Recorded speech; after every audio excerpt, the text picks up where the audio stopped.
ready. Play some defense, because if not, we will run up the score. We're busting everybody's face. We need the trophy. Absolutely. Agreed. And we're celebrating afterwards. Back here with Chris Mannix, we're going viral. Kyrie Irving has decided to not opt in to his Celtics contract and will instead test free agency.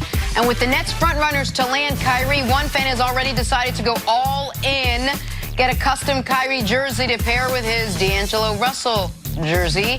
D'Lo took notice, liking the picture on the gram. Mannix, you're going to be buying a Kyrie Irving Nets jersey? Well, not buying, but custom making one. I guess making a jersey is better than getting a tattoo in case That's it doesn't where I thought work we were out. going. Like that, I've seen that happen before with guys potentially signing there. I think they're a front runner right now, but like with anything else, there's a long way to go. I tried this business once upon a time. Before the NBA draft in '03, I was in high school. Going to NBA.com and making customized LeBron jerseys and trying to sell them for the teams that could potentially get the #1 pick. How'd it go? I wasted a lot of money. No one bought them. I didn't really have a good business plan. I tried that once, yeah. Just on Kyrie real quick, like, how much must he hate Boston if he walks away from what he could have there next year? Because we all agreed that if they want to get Anthony Davis, they can probably go get Anthony Davis what they have and still have Gordon Hayward back and have Al Horford. Yeah. He must hate Boston. Yeah, that's not really important to me. Nick, I'm talking about this career choice. What other jobs do you have? 'Cause I know you used to sell steaks. I sold steaks. You probably sold weed. No, you probably used to be a drug dealer. I know, Nick. No. Nick, No. Look into the camera. Tell America. I've never sold narcotics for a living, even on the side, even a little bit. I did sell steaks door to door, and I had a great steak sales pitch. I sold sneakers. I sold T-shirts for a fire department. I attempted to sell bootleg jerseys. That didn't go well. Those things are all true. Never got into the narcotics business. Weed is not a narcotic. Okay, well, never got into the controlled you're always substance correcting business. me. Oh, Chris, that's not a word. I did that once. You're still not over. This is something I know. Unrefutable. I did it once. I told you that's not what I said. What's up, Excuse Jenna? me, Mannix. Sorry, Jenna. Jenna's upset we didn't include her because she obviously used to sell weed. Go ahead. Never even smoked it. Back to the NBA Finals now. Game 6 tonight in Oracle. Tonight, Toronto will sit one win away from their first ever NBA championship. The same position they were in the other night in Game 5. Kawhi Leonard has been phenomenal throughout, averaging a shade under 30 and 11 in the finals. Mannix, how much pressure is on Kawhi and the Raptors tonight? I think there's pressure on both the Raptors and Kawhi. I think the Raptors, there's pressure as a team because going back to a Game 7 against a Warriors team that is comfortable in that environment, that has been involved in Game 7s in the past, I think that's difficult. And for Kawhi, I'm kind of curious what the reaction would be if they wound up losing this series. I think we all agreed that if Kawhi Leonard led this team to a win, it would burnish his resume significantly. He would be elevated in the minds of everyone. But what happens if they lose this series, if they blow a 3-1 lead and Kawhi Leonard is the centerpiece of that franchise? Do his credentials take a hit because of that? Didn't hurt Steph Curry. Oh, I think it did. I think it did. I don't think we blame Steph Curry. I think we now, because they won the next 2 championships, they've had this run.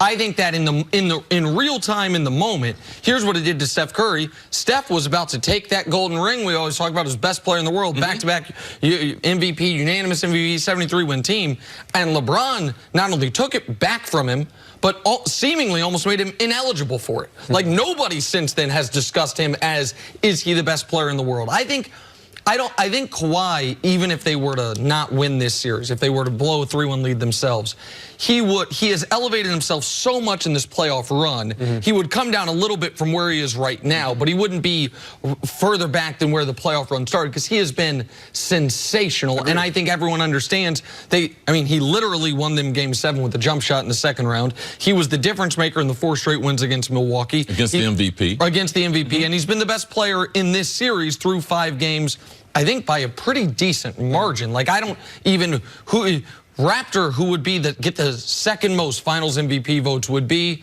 I got no clue. I think for Kawhi though, if they win this series and he continues down this path of playing as well as he has, he can be in the discussion of being one of, if not the best playoff performers of this generation. In that mix for sure. If they lose this series, I think that gets taken off the table, especially being a 3-1 with Kevin Durant not on the other side of the floor. And if you look at, he took down the Heat. people say he took down the Spurs. Yeah. Now he would take down the Warriors. I do understand the difference in he lost the series compared to if he won the series. But the truth of the matter, if people are being truthful, man, we don't know Kawhi. I mean, I do. I mean, I know him. And Danny Green have very specific experience that can help them in this situation, where they were on the team that prior to the Raptors in Game 5 was the closest to a championship and lost. They had the trophy. They were roping off the court. They're roping off the court. I was there for that one. Right, and so they know how Pop got them ready for Game 7. And again, I know they lost Game 7, but it was they didn't melt down. That wasn't. No, they played a good. That was they played a great game, and the Heat were just flatly better. That was probably the best of all those Heat teams they had won during the season. They had a 27-game winning streak. It wasn't a choke job there. I'm not worried about Kawhi in this game at all. Almost everybody else is real concerned. How do they respond to being that close to this environment and to what I am certain is in the back of some of their minds, which is, man, even though it's at home, we do not want a Game 7 here. Like the Warriors, they played in a Game 7 against OKC. They played in a Game 7 against Cleveland. They played in a Game 7 last year against Houston on the road. And so the Warriors also would be in a position of desperately wanting the Game 7. The Raptors trying to avoid it. That, to me, is an interesting wrinkle. Let's just say this, because I always get into this with you. My coaches have always told me people overemphasize how the wins and how the losses come. In the NFL, they do it all the time. Teams start off slow, then they catch fire. Let's just say this. Let's say Toronto and the Warriors, they split in Oracle. All right? And it's 2-2. And let's just say the Raptors come back. They won the last game. They win it by 1 point. Kevin Durant comes back. He gets hurt. What are you guys' feelings going into game number 6? Are they different than what they are?